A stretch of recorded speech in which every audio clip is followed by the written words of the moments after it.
قل للمؤمنين يغضوا من أبصارهم ويحفظوا فروجهم ذلك أزكى لهم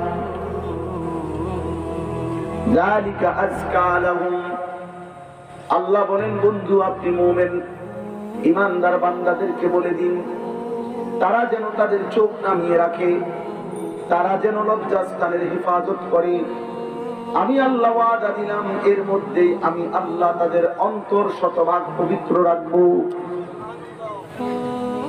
ইন্নাল্লাহা খাবীরুম বিমা ইয়াসনাউন।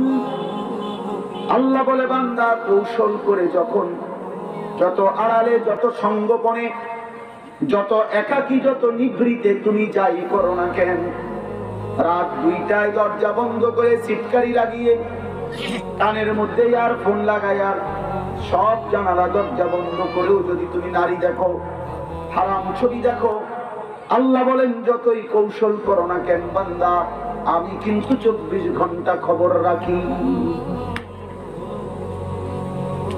আমি দেখি, আমি শুনি বান্দা, আমি জানি। অতএব আমি কি বলতেছিলাম, এটাই বুঝাইতে চাইছিলাম। জীবনটা বাপ, বয়স্কদেরকে বললাম, ছেলেদেরকে বললাম, আমি নিজেকেও বললাম, কোন মানুষের উপরে কেউ দুনিয়ায় ভাত মাছ খাইতেছে,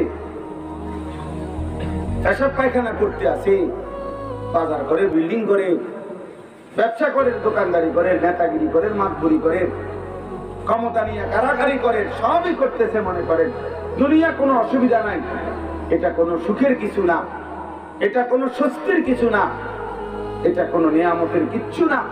দুনিয়া আল্লাহ কাফেরকেও এর চাইতে বেশি দেয়, মুশরিককেও দেয়, নাস্তিককেও দেয়, মুরতাদকেও দেয়। দুনিয়া আল্লাহ তাআলা জন্তু জানোয়ারকেও দেয়, জঙ্গলের হাইওয়ানকেও আল্লাহ তাআলা দেয়। কিন্তু আখিরাত, ইবাদত, সেজদা, রুকু, জিকির, তেলাওয়াত, চোখের পানি, তাহাজ্জুদ, রাত গভীরের কান্না, আল্লাহর দ্বীনের খেদমত, দান, সাদাকা, আল্লাহর দ্বীনের জন্য কিছু করা, এটা খোদার কসম, রব্বে করিম কোটি কোটি বান্দার মধ্য থেকে শুধু তিনি যাকে পছন্দ করেন তাকেই তিনি দান করেন। সুবহানাল্লাহ।